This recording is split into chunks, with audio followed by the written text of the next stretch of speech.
Hi everyone, I'm Ben Wright, successful entrepreneur, corporate leader and expert sales coach to some of the most talented people our amazing planet has to offer.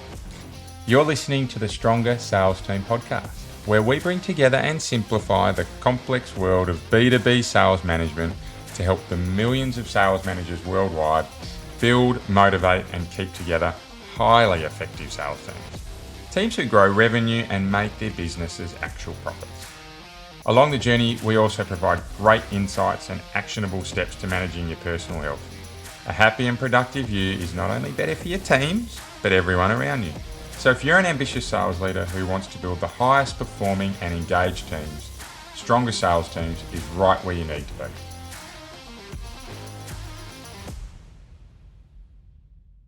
Welcome back to Stronger Sales Teams, the place where we provide real-world and practical advice to help you develop superpowered B2B sales teams.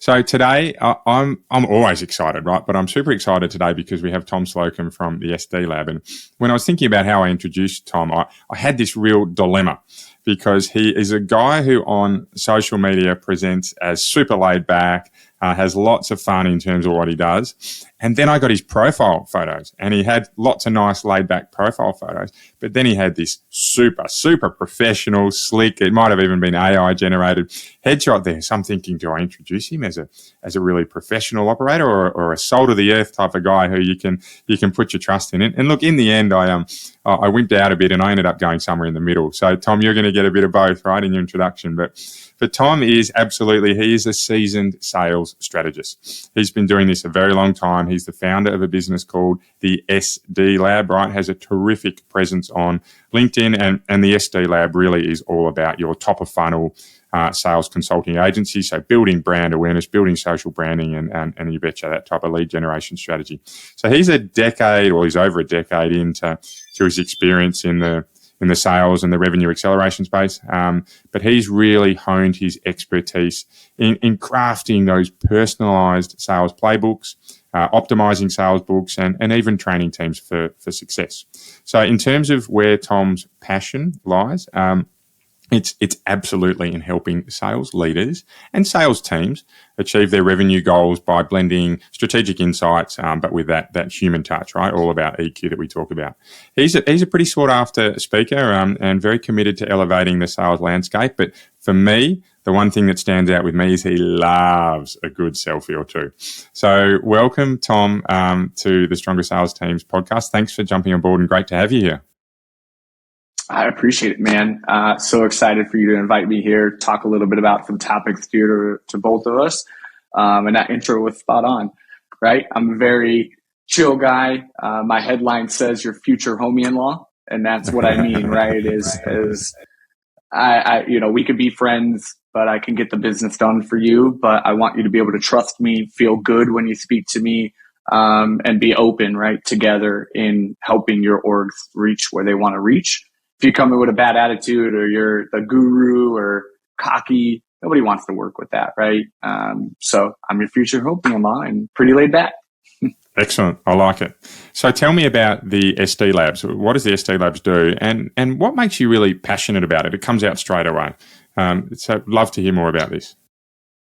So the value prop is helping organizations break through the noise with innovative prospecting methods, right? So ideally, I'm helping organizations from early stage founders to Series B optimize, scale, and build a SDR team or an outbound sales motion that is actually repeatable and is actually successful, all the way from the processes to the technology to empowering the people. So that's where I come in, taking that learning curve for most founders or companies from 12 months down to like 14 weeks, right? Helping them speed that up because I've been doing this for 16 years.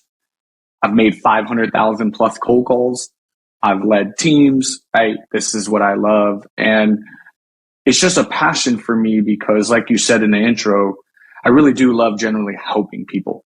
And last year, I watched a lot of founders that I was kind of doing some side hustles with, working with.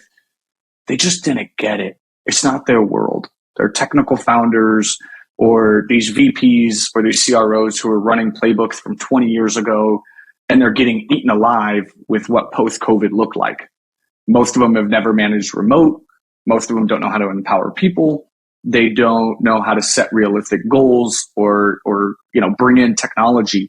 They're scared of it. They don't want to touch it, right? They don't know, or they add 5 tools to their tech stack that all do the same thing, and they just don't know any better.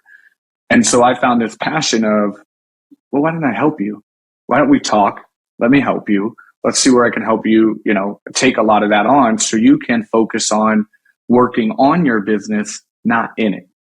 You and I both know from our journeys and doing company, like people get lost in working in it.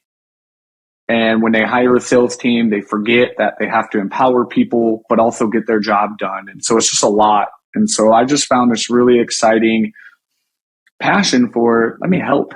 Let me consult with you.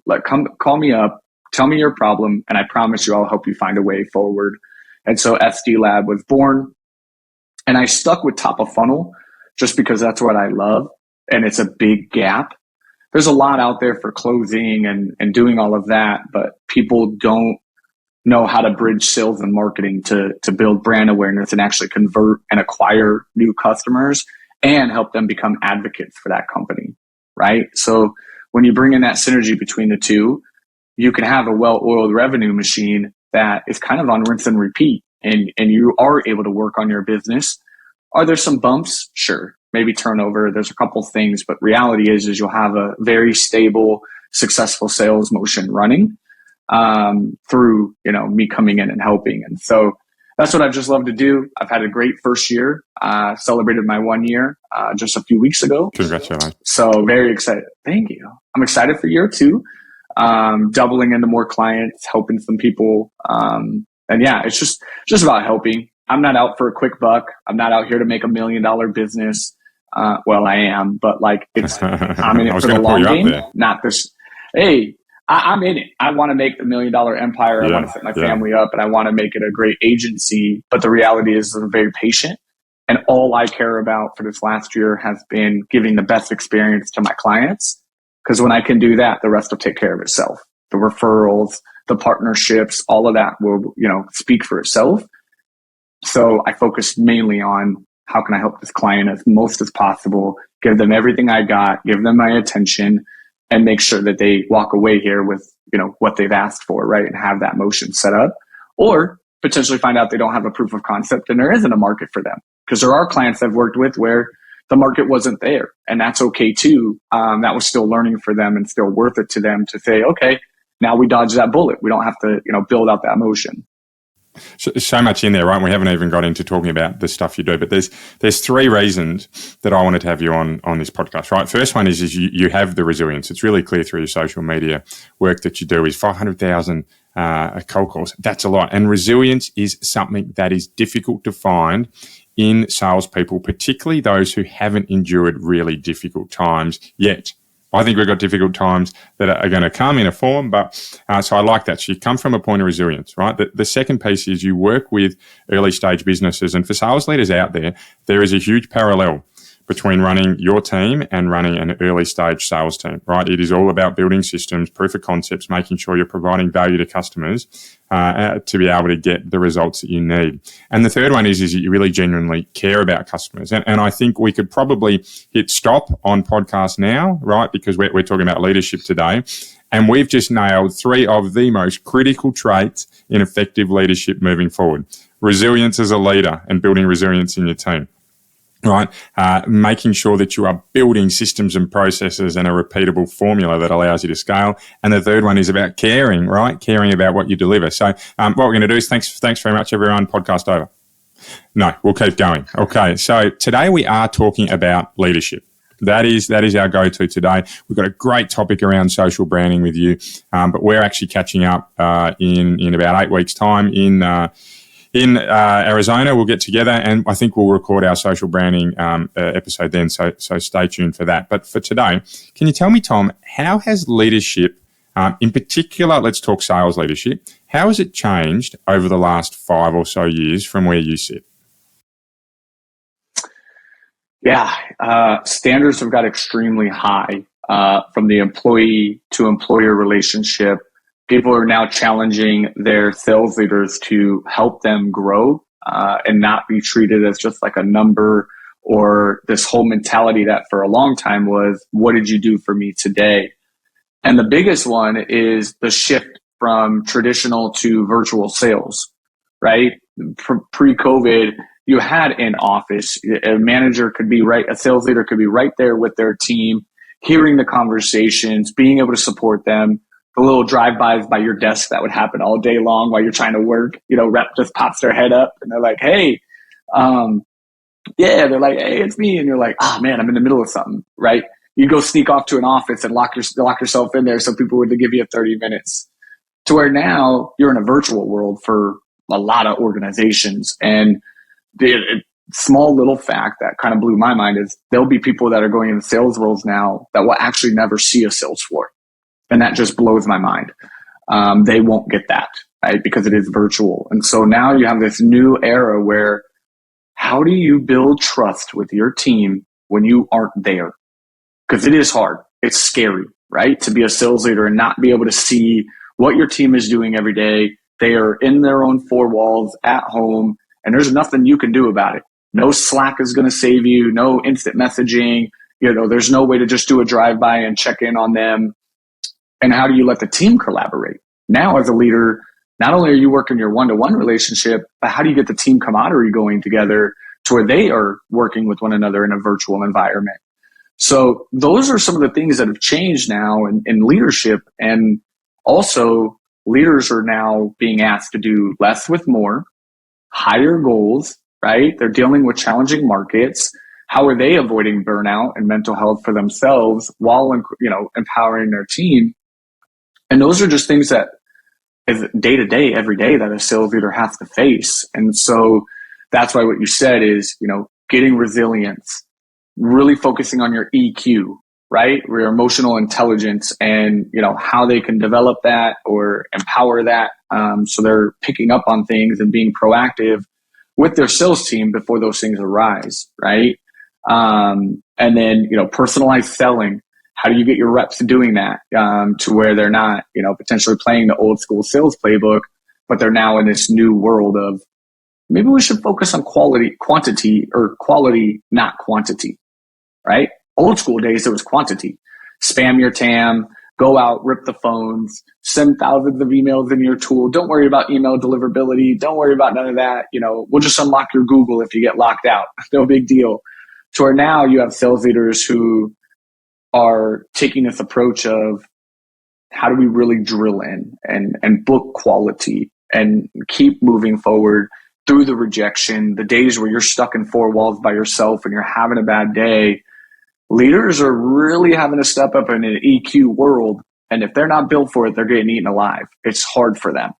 And so that's my number one thing is as a sales leader right now, really dive into emotional EQ and intelligence there and find a way to push your team, but also be there for your team all in one. It's funny you talk about emotional intelligence. Well, it's not funny, right? But it's certainly timing is really relevant. I had an engagement yesterday with one of my really long-term customers. 7 people, did focus interviews around 7 people. And just in the middle of that, one of the team members, you could see they were down. They were really hurting from having to work from home 8 to 10 hours a day. They had a very small house. And I actually stopped the focused interview. I actually said, we're going to pause here. And I spent the rest of that time working with them around it was a man, his mental health space, right? And how he could actually improve his mindset, little things that he could do that would help him through that, right? Now, I'm engaged to actually get some hard data out of these guys. But in that instance, my caring nature, that the EQ from sales leadership took over. And I said, no, I actually forget what I'm paid to do. I'll go and spend some more time and get that information somewhere else. I actually need to help you then and there right now, right? IQ's certainly trainable, but EQ's really difficult. But so important in that world where we cannot be together. So how are you seeing sales leaders succeeding at growing their EQ, right? This isn't linear to improve your EQ. How are you seeing people get good at that? The number one is listening. Everybody's trying to embrace. Some of the sales leaders are just trying to be a lot more open to hearing their team, proactively asking questions, and just being mindful and listening to it, and then processing it, right? Which didn't happen a lot. A lot of sales leaders just pushed their team, told them what to do, and that was it. Now you see them kind of poking at these reps and saying, in one-on-ones, asking deeper questions. They're trying to go beyond the surface with their reps. They're trying to say, what are you going through? What roadblocks are you seeing? And so they're trying to get into that EQ level of getting into it with them on a deeper level and uncovering stuff that they normally would have never cared about or asked before. So that's a really good one, is they're just paying attention to as much verbal and nonverbal cues as they can. They're paying attention in Zooms when they're meeting with the rep. It can get hard to get distracted when you're on Zooms or, cameras, to be looking off, disengaged, because they're not right there with you per se. So you see leaders kind of, putting do not disturb. A lot of sales leaders I know are getting to become really good friends with the do not disturb function on their cell phone, right? It gets addicting, right? To just shut it off, be present with the person, pick up on how they're engaging in the call, verbally or non-verbally, what they can cue on, right? So that's one thing they're doing. They're practicing emotional control, which is another thing that I think sales leaders need to be wary of, is can't wear your emotions on your sleeve as much as you'd like to. And just being more aware of it, like how their body language is when they're in a team, in the Zoom with them or in the call, or a mistake is made, how are they approaching it, without, raw or coming at them being so frustrated, but maybe asking a question and not assuming before they come in with anger or frustration or concern. So you're seeing them kind of manage their emotions a little bit better, because it's challenging right now and you have to. Because it's not just your team you're taking, arrows from. It's your VP, your CRO, your marketing, and it can become overwhelming. So I'm seeing a lot more leaders that are kind of this newer post-COVID world try to assess that. The other thing is adaptability. Like, you have to practice adaptability because things are changing so fast now in the sales process and in the world of sales. I think a little bit faster than we were used to. So what worked last week is now dead already the next week. So how are you adapting quickly? Or your team wants to do one thing and then you're shifting gears immediately the next week because your boss told you to do something else. And so how do you adapt? And for some leaders, like we were talking about a little bit ago, is how do you adapt to a virtual world? You've had sales leaders 10 years in the game, 15 years in the game. They never had to deal with remote work in their life. And then 3 years ago, they were thrusted into it. Okay, thrusted. This wasn't eased into. This was straight up one day, everybody went home and that was it. And so now you have people struggling with trust issues, micromanaging, trying to adapt to not being in a room and, in an office, and being able to go to lunch with your team. You know how important that used to be? Just on a Friday afternoon after a really strong week by the team, just taking them out for a beer or a drink and chopping it up before they went home. You can't do that now. Or if you have lunch together, it's all in a Zoom room and you send them some Uber Eats cards and say, hey, let's just have lunch. You can't high five, right? And root for them when there's big wins or things like that. And so it's just a new world for them. And so you see these leaders tackling that stuff head on right now. The ones that care, that want to level up, that actually do care. Like we talked about, you got to have that care of like, this isn't a job, because that's where I think people forget. SDR, AE, sales roles, for the most part, can just be a job. You can do that. You could show up and treat it like a 9 to 5 and do your thing.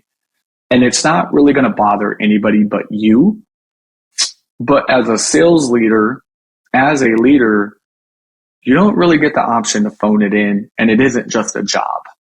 Because every day you are under a microscope, your team is watching every behavior that you do, right? You see leaders do bad habits, and then they promote somebody, and that person does the bad habits, and they're like, wait, and it's like, you showed the way, you paved it, I'm just doing what you did, why is it okay for you? And it's like, do as I say, not as I do, right? Kind of behavior. But you have to realize that you have to care every day, because these people are looking to you. You're a reflection of your team. Is that what I always say? So if your team's not performing, your team's not, excited to come into work, that's you. That's a reflection of what you've built and the culture you've put together. And so you see leaders. Absolutely. Yeah, absolutely. So I'm hearing 4 things from you around building emotional intelligence. The first one is ask questions without an answer ready to go, right? That exact thing we're trained to do as salespeople is ask a question, then ask another, right? And that's actually bringing out or allowing you to get to the bottom of what is actually going on. The second thing is around being present.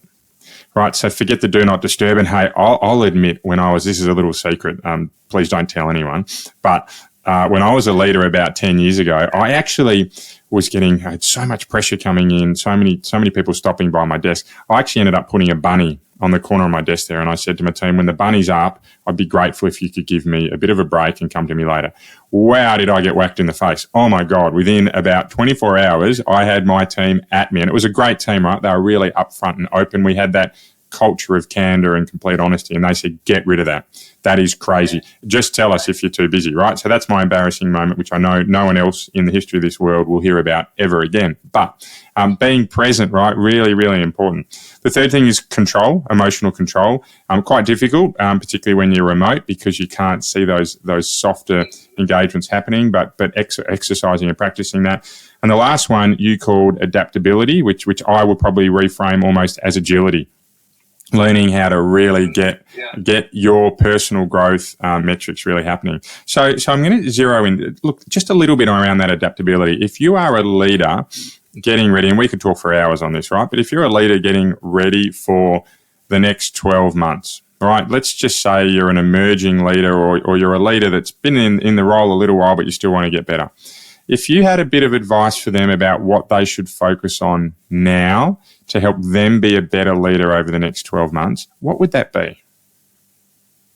I think the one thing I would tell every sales leader right now is to get out of their bubble and talk to as many people that are in their role and in the space as possible over the coming months, because you're going to learn more than you'll ever learn just doing it on your own. The problem right now is a lot of sales leaders are in their own bubble. They're at their company, they're doing their thing, they're not out there learning and growing or having as many conversations as they could be, so they just rely on themselves. And so that's hard, and you're going to let yourself down sometimes. It's just how it goes. We're not perfect. And so when you try to be agile or adaptable, you're putting a lot of pressure on yourself to do that, and even where to look. So what I would say in the next 12 months is talk to as many sales leaders as you can. Have one a week as a goal. Every week, I am going to talk to another sales leader in my side of the house from a different org, a different space, that I can just, chat with. Because what you'll discover is you'll become adaptable. You'll become agile. You'll start telling your team to do some crazy stuff. You'll learn what other verticals are doing or other sales leaders on how they're managing stuff, to where you're going to get faster and quicker and more efficient, because they're going to help you find things, right? Or they're going to tell you of a tech tool that you've never heard of in your life. I get on a call with a lot of sales leaders and they're like, Tom, I have no idea what you're talking about. What tool? And I'm like, this one. And they're like blown away. But it's because that's my job. I talk to sales leaders every day through cold calls, emails, my friends. So that'll help you get agile and creative. Another thing is, of course, leaning into technology. I think, take as many demos as you can of products. Go look at what other people are running with to get adaptable, because you're going to have to find a way to become above the API and the technology of things here in the next 5 years. And if you don't, you're going to get eaten alive. These older sales leaders are kind of struggling right now, where you see the newer class coming in that are now 23 years old, right? Some of them are now in their 20s getting into sales leadership positions, and they live on a cell phone. They live in doing more with less and being efficient and operationally fast, that if you as a leader are not proactively finding tools to make your team run faster, they're not going to want to work there, and they're going to be bored out of their mind because you're not empowering them or getting in the trenches with them. I think sales leaders don't get in the trenches enough. I used to set up call blocks with my team just so I could learn, because they might not tell you everything, right? But if you get in there and start prospecting or trying out some of the own tools that you've rolled out and you're like, why are we doing it this way? And then you start finding things out. So you're agile, you're adaptable, you're moving everywhere to uncover things. So that's another thing. Dive into tech as much as possible, try things, learn things, and then talk to other sales leaders. That would be the two things I'd be doing over the next 12 months. Yeah, and that's coming out loud and clear. In fact, what we talked through today, and in fact, my podcasting episodes, right, episode 28, episode 16, both talk around learning, and these things come up, right? So they're your learning go-tos as well, getting out and learning from sales leaders and embracing tech. Yep. That's what I dive into as much as possible, so I can be agile, move fast, figure out things. Is finding out how the others are doing it. And what's going on in their world, because that'll free me up to get better ideas or get creative in what I'm doing. Yeah, well, I think coming out of that, for sales leaders that are out there looking for other leaders to talk to, you've got two straight away. American Tom Slocum, Aussie Ben Wright, right? Two guys that love talking to people about how they can grow and improve. And I think that is a perfect way to end today. Right, leaders, focus on learning, embrace tech. Get in touch with Tom Slocum from the SD Labs if you need to. Tom, how can people find you if they'd like to learn more or catch up with you? I live on LinkedIn. I'm across pretty much all the platforms. Tom Slocum, Slocum, but I am on LinkedIn primarily. I got a little fire emoji next to my name, so you can find me there. Shoot me a voice note, shoot me a DM. I do get back to them. I'm here to help. And from one leader to another, I know it's hard. So if you need somebody to bounce ideas off of or just talk, me and Ben are open to that as well. Yeah, cool. Thank you. Well, stay tuned for another episode down the track with Tom and I. This one's going to have a few surprises around it. It'll be all around social branding. But until we get to that point, and until next time, keep living in a world of possibility, and you'll be amazed by what you can achieve.